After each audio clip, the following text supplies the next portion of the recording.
Go down in do the chow chow. Hey, my woman, my property. Wagwan. This is Joshua Baraka.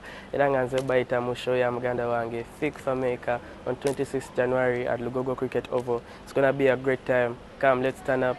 Together. Over there, they wakanga toto much. Together. Manya nedobozi Fik Fameica. Iranga tuli waneno ku nsonga y'ekivulu kye twategese ne ba promoter bange Kookie Events and Beyond, Unique Star Agency ne ba sponsor bonna nga bwe mbalabye. Ensonga enkulu lwaki tuli wano kwongera kubajjukiza na kwongera kubayita kyenaku z'omwezi nga 26 January, next week, next Friday, tuyina show egenda okubeera e Lugogo Cricket Oval. So I'm super excited. Ndi musanyufu nnyo. I can't wait to see my fans. I can't wait to see my people. I've really worked so hard to make it here. So nsaba abawagizi bange mwenna buli ali eyo ng'onyumirwa music wa Fik Fameica, buli ali eyo ng'owagira brand Fik Fameica, buli ali eyo ng'onyumirwa music wa Uganda, mujje Lugogo ennaku z'omwezi nga 26 tunyumirwe. Tugenda kwekyanga, tugenda kweyagala, tugenda kwetala n'ebinaddirira binatusangayo nze bwenkola ki, nze bwendaba bwepaba. So sisobola mbambulira z'amaanya nnyo obuteebaza abasponsor bange okunyambako to make this happen. Njagala kwebaza nnyo Jessa, njagala kwebaza nnyo abakulu abagenda okubanga batuliisa ku lunaku olwo. Ssebo ogenda kubanga onyumirwa mu bbali nga womeketako. Of course Coca-Cola tugenda kulya, tugenda kunywa. Of course Coca-Cola, Vision Group, Nation Media, of course ne Jude Color Solutions, Kookie Events and Beyond, Unique Star Agency, ne media banange mwebale kubeerawo, media yonna mwebale kutambuza njiri y'endongo ya Uganda, mwebale kupushinga talent ya Uganda. Not only me but ndabanga kino kirungi eri industry yaffe. This is very good for the industry. Era njagala ennaku z'omwezi nga 26 tulaga abantu nti naffe ebisaawe bino Uganda tubikuba. Mwebale nnyo, mwebalire ddala bannamawulire na buli muntu yenna ali eyo ng'owagira Fik Fameica kyokola kyakabi. Sebo Kookie Mozero tulina oluyimba olupya lwafulumye. Kebera ku social media tulina oluyimba baluyita Kontola. My latest release is Kontola ne Mozero Kids. Kati sikutegedde bulungi wogambye kiki ekiganye.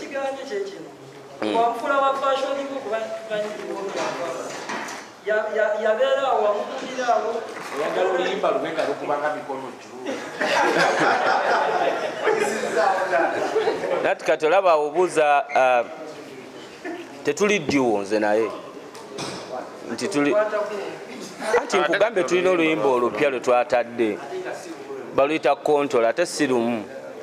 Kati obuuza ekiganye maybe asobola okubeera in position okuddamu ekibuuzo ekyo okusingako kuki kunze kuba sigenda mufuula ate nze kuba sinze muyimbira. Omuyimbi yeetaaga kukwatako Kookie promotion gwe Mozero wakamukolerayo yongeramu amaanyi.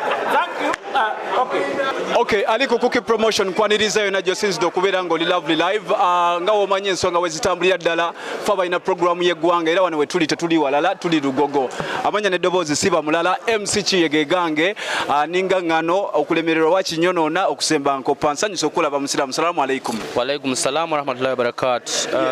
Engano wesemba ne okwonoona kigatta kitya soko. Engano nanti jjukira engano evaamu mu buli kimu, evaamu buli kimu, evaamu chapati, evaamu evamu amandazi evamu buli bikyetwa ekyetaagisa so okwonoona okulemererwa nnyonoona okusemba nkoppa. Congratulations tugendera ddala mu show. First of all twagala okumanya njagala okumanya olunaku olwaleero settings first of all soko tuyiseemu. Mukama mulungi atukumye nga tukyali balamu. Nagenda okutuusa ku lunaku olwo kuba ndwesunze nnyo ate kimanyi n'abawagizi bange balwesunze so buli kimu tukitegese bulungi. Eŋŋombo gyenfunyewo wano eno gitandikidde wano ku press conference naye ate ng'esinzidde ku biki byenzize mbala. We are going big and better. Kyekigendererwa ya Fik oli omu ku bayimbi olunaku olwaleero betugamba abasinze okulabika nti musetinze history nti olunaku olwaleero event yo oba live in city King Kong live in city zizimu ku event ezigenda okuggalawo olugogo egenda mu renovation. Kigenda tegeeza ki era okoze bukubirire ekyokubeera nga record ogisetinga Bahai.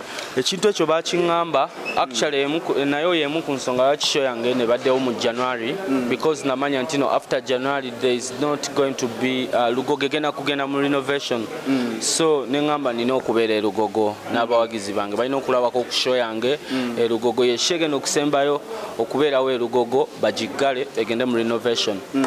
Kati kigenda kubeera massive era ntegese nnyo bigenda kuba birala woyo tetubala nnyo sofa game ebbanga lyogimazeemu otuwadde concerts ezitali nnyingi nnyo olina records zosettinga njagala okumanya the packaging of sheno bintu ki ebintu byagenda ogamba nti this is an X factor about Fik live in city.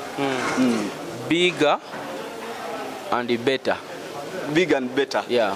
Okay. Okusinzira ku zezibaddewo nga bw'okibuuzizza enegenda kuba bigger and better. Yeah. Omuntu ayinza okwebuuza kitegeeza kinene besobola kunnyonnyola nti oba twakutte kino netukwata kino but kikino genda mu mutwe gw'omuntu. Okay. Nga Fik Fameica omuvubuka asobodde okulabika nti you have entered a global scene market and you're setting the Bahai. Njagala okumanya ku mbeera gy'otaddewo eno do we have international acts bogamba nti bebana abayimbi betugenda okulabika ntufuna all over maybe Africa over worldwide. Ekira kigwa wali eri mu bigger and better. So maybe sagala nnyo kujjula buli kimu omuntu aleme kujja nga amanyi buli kimu ekigenda okubeerayo naye kyaba amanya nti ku show ze mbadde nga nkola this is bigger and better then mu buli kimu mu nteekateeka mu bayimbi abagenda okujja mu stage mu nnyambala mu venue mu everything. Weekend joliko weekend is somehow tight wogitunuuliramu tulinako events nyingi okuli ezeekubagana ne ya David Lutalo. Njagala okumanya gwe ng'omuntu Fik Fameica naddala tuli mu January bagamba January erimu paka ekoma mu August erimu omwaka kumpi mulamba ng'omuntu oyinza okugamba nti totidde mu byokutya byo bye nasooka ovaako kubanga omuntu atya tatuuka wentuuse so munze temuli mu kutya nze ndi mafiya nina n'olimba baluyita ntalafiya sitya kubanga ndi mafiya so kyonna kyekiri nze nnumba bulumbi era kankozesa omukisa guno eno okuyisaawo ne ku event z'abalala pisaawo show ya muganda wange David Lutalo yeddako enkeera njisaawo mu bulungi obw'ekitalo kuba singa tebadde bulungi sandijjogeddeko nandibadde njogera ku yange yokka ennaku z'omwezi nga 27 tugende tuwagire David Lutalo ku Serena Hotel yaman. Olwaleero ogamba nti ogenda kubeera ogiyisizaawo mu bulungi ng'omwendo osinga muganda wo tuyinza okusuubira at one time ne tugamba nti okukola olunaku olwa 27 nti naawe odinye ku stage ya Lutalo? Nina gye ngenda okubeera nga 27 ngenda kubeera Fort Portal sijja kibasuubiza ekyo then nga 28 ngenda kubeera Mitiana. Okay.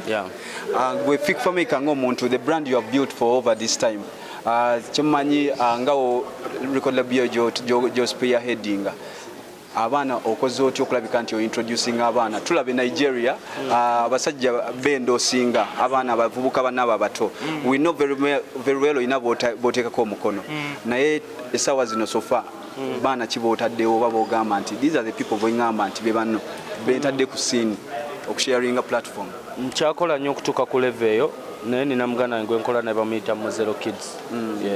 Okay. Inshallah, I think I've not been in this industry for so long. Yeah, naye nkola okutuuka ku level nange okubaako ne gwe nyamba era nina bangi benyamba oluusi besaagala na kuyisa mu kamera. Okay. Yeah.